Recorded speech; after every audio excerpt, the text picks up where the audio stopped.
So, y'all, Cam Newton was right. Cam Newton was right without a shadow of a doubt. He was right. Let me tell y'all something. Dak Prescott and Tua Tagovailoa looked pedestrian as hell this weekend. They did. Seriously. Looked average. And I'm going to say this, man. I watched that Cowboys game. First of all, they got obliterated. Defense looked horrible. But Dak, after them 2 picks, every other pass could have been an interception.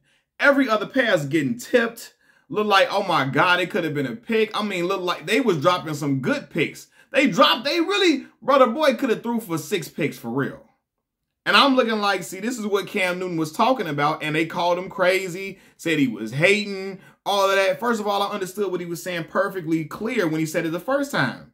They are not game changers. And they're like, listen, they can play football. They can play the quarterback position well, but they are not guys who are going to bust the game wide open for a team who's going to have the defense guessing. They're not a team they are not quarterbacks who's going to have the defense on their heels all night long. And they prove that. And I need people like Kimberly Martin to come out and say, man, listen, I was wrong. I was wrong. Now, I don't think Cam was calling Dak and Tua trash when he said that at all. People just heard game manager and thought trash, trash, trash. What he was saying was that no team is looking to draft another Dak Prescott, another Tua Tagovailoa, another Brock Purdy, another Jared Goff. They're looking for Lamar Jackson, Patrick Mahomes, Aaron Rodgers, etc. Right? And they took that and ran with it, said, oh, Cam ain't doing nothing but hating. Y'all got to listen to the dude, man. Like him or love him, Cam was a former MVP in this league. Had some really nice seasons, especially beginning in his career. And the brother know what he's talking about. And he proved it.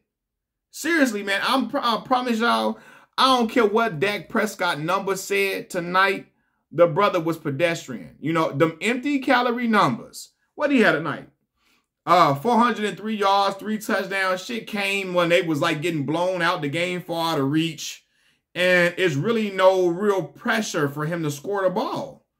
It's not. And again, when he was trying to, he should have had more than 2 picks tonight for real.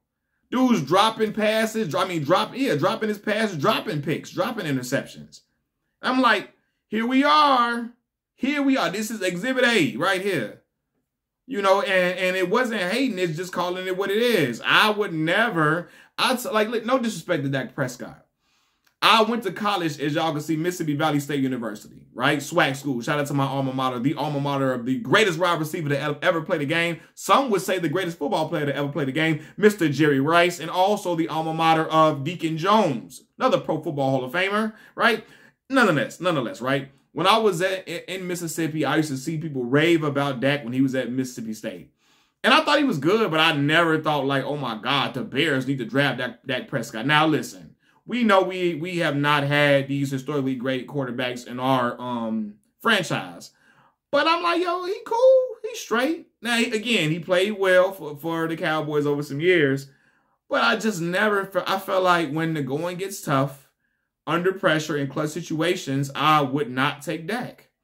And a lot of the Cowboys fans were upset because people were saying that, hey, they did this. He was having these big games a lot against mediocre teams that weren't great like that, you know, and yo, Jordan Love and them really got out there.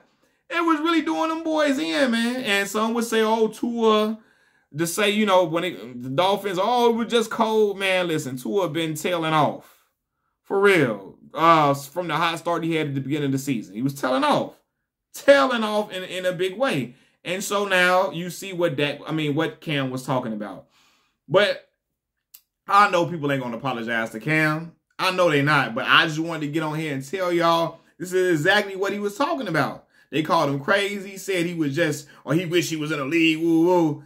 Say what you want to say, man, dude. That to be an MVP of the league when Ted Ginn Jr. is your best receiver, because Kelvin Benjamin was not available that year. Dude was spectacular, man. He was the straw that stirred the drink for the Carolina Panthers. He was the game changer for them, the ultimate game changer. You know what I mean? And I'll never forget that play against, what was that? The Packers. And who was it? Clay Matthews. What did Cam say? I'm trying to remember what did he say to him? What he told him? What was he saying when he told him, "You've been watching film, huh? Watch this." What he told him, and I always remember that. Like, man, dude was just really, he was firing on all cylinders, and a lot of people say it was so long ago, et cetera, et cetera. But yeah, I knew what he was saying, man, and he wasn't wrong. So it is what it is. There it is. Cowboys out of playoff contention. Same goes for the Miami Dolphins. We shall see what happens with Mr. Brock Purdy.